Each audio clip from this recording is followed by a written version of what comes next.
바울은 갈라디아 교회 성도들에게 이제 성도는 믿음의 공동체 안에서 연약하고 잘못을 저지르는 사람과의 관계성 속에서 어떻게 해야 하는지를 권면하고 있습니다. 바울 서신은 대부분 이렇습니다. 앞부분 전반부에는 원론적인 이야기를 합니다.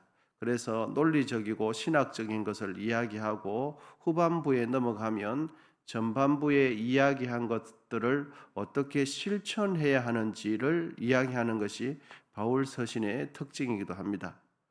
갈라디아 서신도 그런 맥락으로 이해를 하시면 되겠습니다. 그래서 앞부분에는 다른 복음은 도대체 무엇인가? 다른 복음을 믿는다는 것은 무엇을 의미하는가? 이런 부분에 대해서 치열하게 논쟁을 했고, 그리고 다른 복음이 아니라 참 복음을 믿는 사람, 자유자는 그럼 어떻게 해야 되는가? 복음 안에 있는 사람은 자유를 얻었는데 그 자유를 얻은 사람들은 교회 생활을 어떻게 해야 되는가? 이 부분을 대해서 오늘 본문을 통해서 우리가 깨닫게 되어집니다. 여러분, 이제 이런 맥락 가운데 1절 상반절 우리 같이 한번 읽어보겠습니다. 1절 상반절입니다. 시작. 형제들아, 사람이 만일 무슨 범죄한 일이 드러나거든 신령한 너희는, 여기까지만 읽도록 하겠습니다. 갈라디아 교회 안에 연약한 자들이나 어려움을 당한 자들이나 실수하는 자들이 교회 안에 드러나거든 어떻게 해야 되는가 하는 것입니다. 그러면서 바울은 갈라디아 교회 성도들을 향해서 신령한 너희 이렇게 부르고 있습니다. 여러분, 사람이 신령하게 되는 것은 성령을 통해서만 가능합니다. 성령 받은 사람이 신령한 사람이고, 성령 받은 사람이 그리스도의 사람이고, 성령 받은 사람이 하나님의 자녀가 되어지고 하나님 나라를 유업을 이어받게 되는 것입니다. 그래서 성령은 우리가 하나님의 자녀인 것을 보증해 주는 보증 수표와 같은 것이 성령입니다. 그래서 우리는 늘 성령을 의지해야 하고 성령을 믿어야 되고 성령의 인도하심을 받아야 되는 것입니다. 성령을 받는 이들은 교회 가운데에서, 교회 공동체 가운데 연약하고 실수하고 범죄한 이들, 다른 지체들을 어떻게 대해야 하는가? 성령 받은 사람은 교회 안에서 대인 관계를 어떻게 해야 되는가? 특별히 연약한 자들, 실수하는 자들에 대해서 어떻게 해야 하는가를 우리가 살펴보게 되는데요.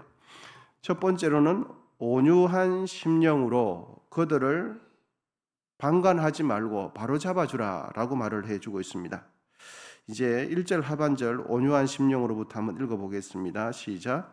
온유한 심령으로 그러한 자를 바로 잡고 너희 자신을 살펴보아 너도 시험을 받을까 두려워하라. 교회 공동체 안에서 연약한 자, 실수하는 자, 범죄한 자, 그릇되이 행하는 자들을 볼 때 방관하지 말라.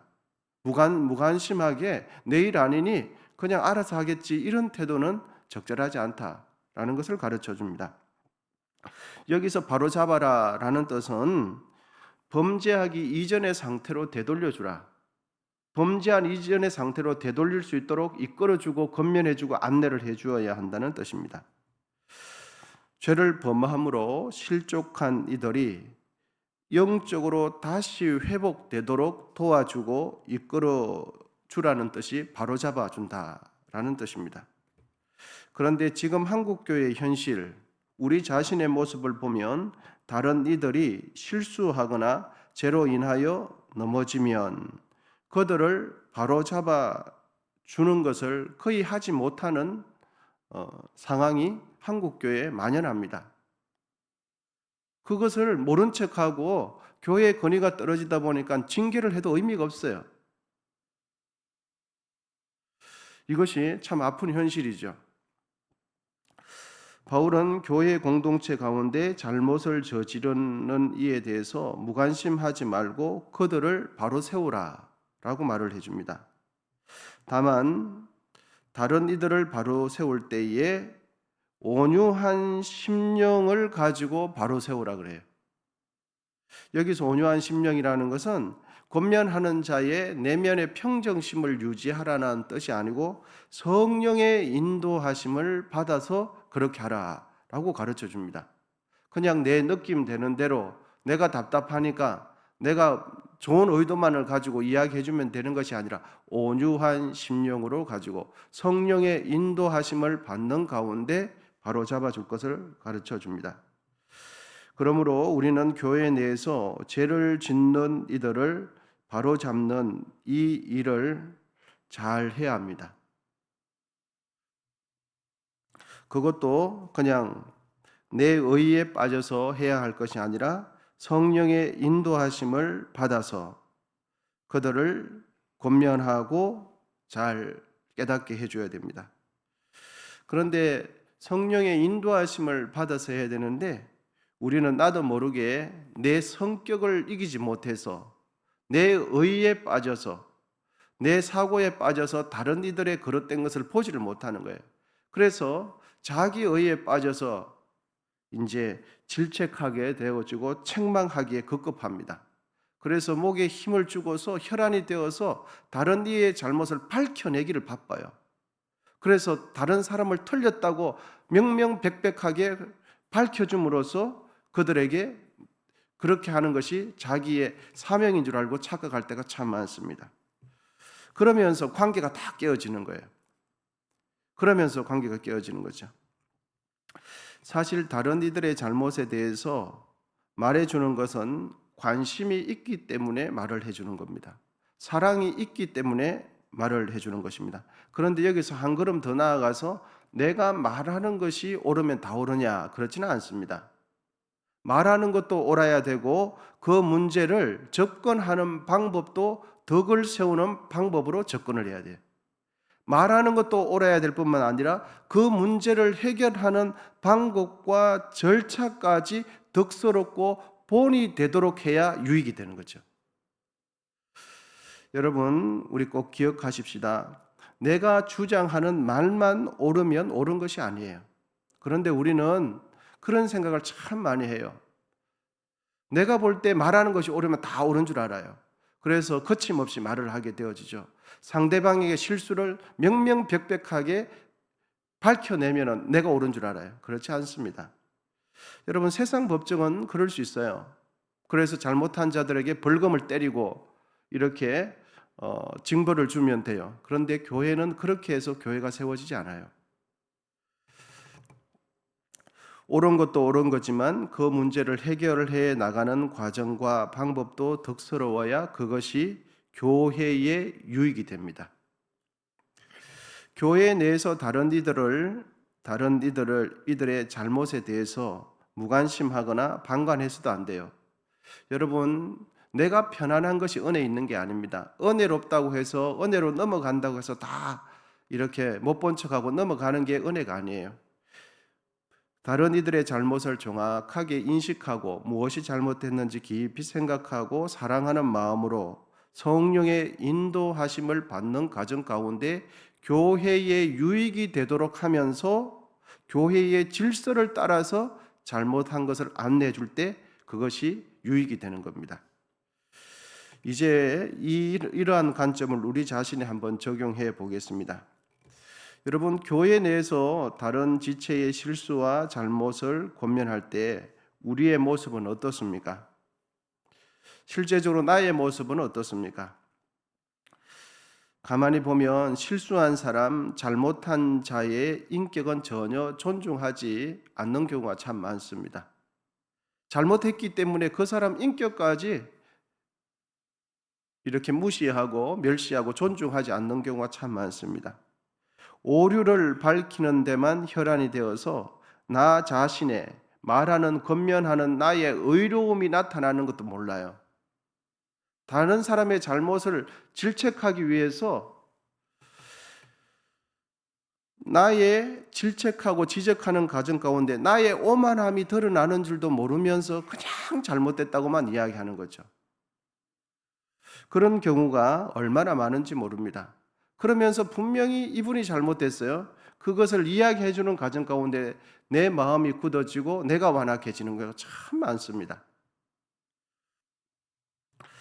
그러므로 우리는 다른 이들의 허물과 잘못을 보게 되면 틀렸다, 잘못되었다라고 말하기 이전에 자신의 모습을 먼저 돌아보아야 합니다.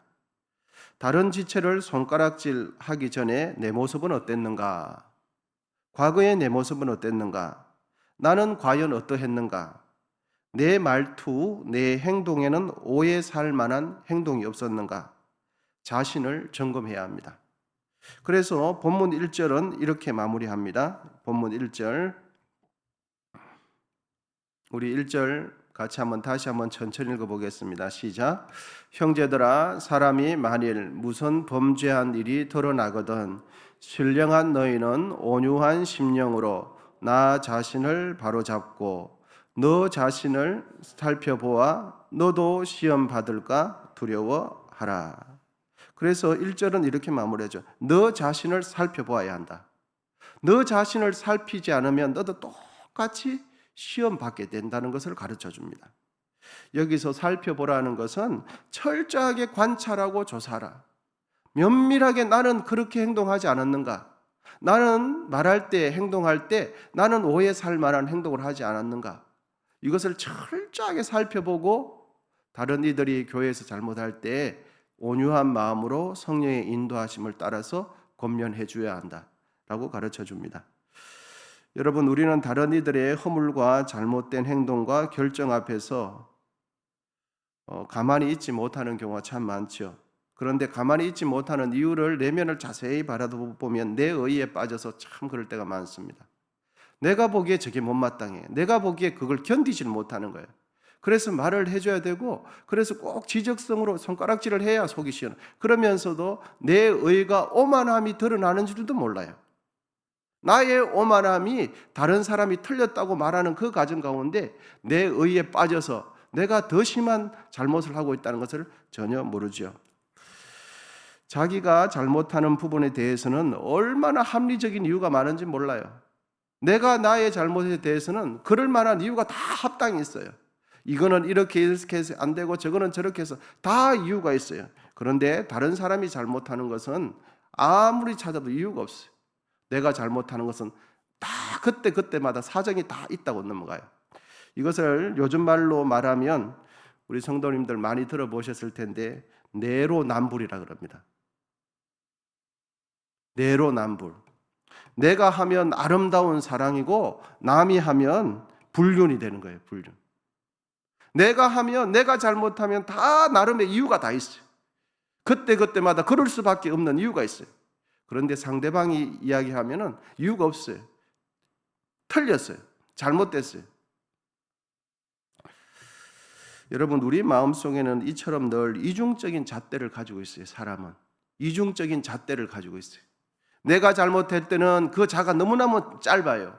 그래서 다 이해가 돼요. 그런데 다른 사람이 잘못한 것은 내 마음속 자가 긴가 얼마나 긴지 몰라요. 그래서 상대방은 다 그 자격에 다 미달되는 거예요. 그래서 자격이 미달됐기 때문에 틀렸고 잘못됐고 고쳐야 되고 시정해야 된다고 생각되죠. 여러분, 우리 마음속에 이중적인 잣대가 있는 것이 죄인의 본성이에요. 죄인의 본성이. 기도하지 않으면 다른 사람에게 대해서는 엄격한데 자기에 대해서는 얼마나 관대한지 모릅니다. 다 옳아요. 우리는 다른 지체의 허물과 잘못을 볼 때 내 일이 아니다라는 식으로 방관하는 식으로 무책임하게 그런 태도는 적절하지 않습니다. 무관심하고 방관하는 것은 결국은 아무런 관심과 사랑이 없기 때문에 방관하는 거죠. 그래서 뒤에서 혀나 쩌쩌 차고 있는 거죠. 다른 지체를 방관하지 않을 뿐만 아니라 다른 지체의 연약함을 보면 반드시 타산지석으로 삼아서 자신을 살필 것을 이야기해줘요. 그것이 교회 공동체가 다른 사람들, 연약한 사람들, 실수하는 사람을 만났을 때, 이웃을 만났을 때 취해야 할 행동인 것을 가르쳐 줍니다. 여러분, 이제 2절 말씀을 읽어보도록 하겠습니다. 2절입니다. 시작. 너희가 짐을 서로 지라. 그리하여 그리스도의 법을 성취하라. 아멘. 사실 우리는 이 시대를 살아가다 보니까 이 시대의 정신, 사상, 문화 이런 것들을 나도 모르는 사이에 상당히 많이 흡수하고 그것에 젖어서 살아갑니다. 이 시대의 사람들의 트렌드 중에 하나는 개인화, 개인주의죠. 그리고 그것이 너무너무 익숙해져 있어요. 그것의 잘못이 무엇인지를 잘 생각하지 모릅니다. 그리고 책을 보더라도 개인주의가 이 시대의 시대 성향을 반영하고 사람들의 성향을 반영하기 때문에 잘못되지 않다라는 책을 대부분 그렇게 써요. 대신 이기주의는 잘못이다. 왜? 자기를 유익을 위해서 다른 이들의 피해를 주기 때문에. 그런데 개인주의는 그렇지 않다라는 것들이 보통 다 서술하는 내용입니다. 그런데 여러분, 세상의 책들, 시중의 책들은 그럴 수 있는데 예수님의 삶을 우리가 생각해 봅시다. 예수님은 이 시대가 이야기하는 개인주의적인 삶을 사셨습니까? 아니면 이타적인 삶을 사셨습니까? 아무리 이해를 하려고 해도 예수님은 이 시대가 말하는 개인주의적인 삶을 살지 않았어요. 예수님은 다른 이들의 죄짐을 짊어지시는 인생을 살았고 다른 이들을 위해 자신의 하나뿐인 없는 생명을 그 처참한 십자가 위에서 다른 사람이 욕하는 가정 가운데 십자가 위에서 돌아가셨습니다. 예수님은 이 시대에 다른 사람에게 피해도 안 주고 다른 사람의 요구도 하지 않으면서 내가 여유 있을 때 도와주는 식의 인격적이라고 말하는 그 관계성 속에서 개인주의적인 삶을 살지 않았다는 것을 우리는 명명하게 인정하게 되어지죠. 그러므로 바울은 오늘 본문을 통해서 우리에게 말해주는 것은 시대의 흐름, 자신의 이기적인 본능에 행하지 말고 예수님처럼 살 것을 권면해 줍니다. 그래서 2절 하반절은 교회 공동체를 이루는 이들은 왜 개인주의 아니라 예수님처럼 이타적인 삶을 살아야 하는지를 또한 안내를 해주는데 그것은 그 다음에 그리하여 누구의 법을 성취하라고 말합니까? 그리스도의 법을 성취하라라고 말을 해줍니다. 여러분, 그리스도 안에서 복음 안에서 자유를 얻은 우리는 다른 지체들과 어떤 관계를 맺어야 할까요? 율법으로부터 자유를 얻은 우리, 복음 안에서 영원한 생명을 얻은 우리, 사망과 죽음 안에서 자유를 얻은 우리는 내가 자유를 받은 그 자유로 다른 이들과의 관계성 속에서 어떤 관계를 맺어야 할까요? 그것을 가르쳐 주는 것입니다. 진정한 자유를 얻은 그리스도인들은 나의 자유로 그리스도의 법을 성취하는 삶을 살아야 한다. 이렇게 깨닫게 해주고 있습니다. 여러분, 예수님처럼 그리스도의 법을 성취하는 삶을 살게 되시기를 축복합니다. 내가 자유를 받았으니 내 마음대로 한다는 것은 여전히 이기적이에요. 여전히 예수 그리스도를 따라가는 삶이 아니에요. 이 시대의 자유는 그렇지 않습니까? 내가 내 마음대로 한다는데 뭐가 잘못됐는가? 이게 그렇죠. 그 자유 속에는 철저한 자기 개인 욕망을 추구하는 게 있어요. 그런데 주님께서 주신 예수 그리스도 안에서 자유를 주신 것은 나의 자유로 다른 이들의 영혼의 유익이 되는 것을 선택하는 것이 참 자유자가 선택해야 할 자유다라고 가르쳐 줍니다. 여러분, 그리스도의 법이라는 것은 어렵지 않습니다. 이런 것입니다. 내 옆에 있는 지체가 눈물 흘리며 아파할 때 나도 함께 아파하는 겁니다. 그게 그리스도의 법입니다.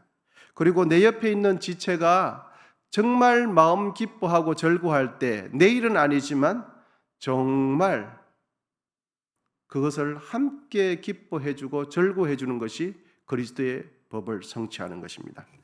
여러분, 오늘 이 하루 살아가실 때 예수 그리스도의 법 성취하는 것은 거창한 것이 아니라 나에게 주어진 사소한 삶 속에서 주님께서 하신 그대로 실천하는 것입니다.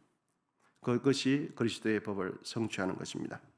오늘 사도 바울께서는 본문 1, 2절을 통해서 교회 안에서 자유자는 다른 이들과의 연약함, 그 다른 이들과의 대인관계를 어떻게 맺어야 하는 것을 가르쳐 줍니다. 2절에서 말씀하시는 것처럼 서로 짐을 나눠주고 그리스도의 법을 성취하시는 우리 모두가 되시기를 축복합니다. 기도하겠습니다.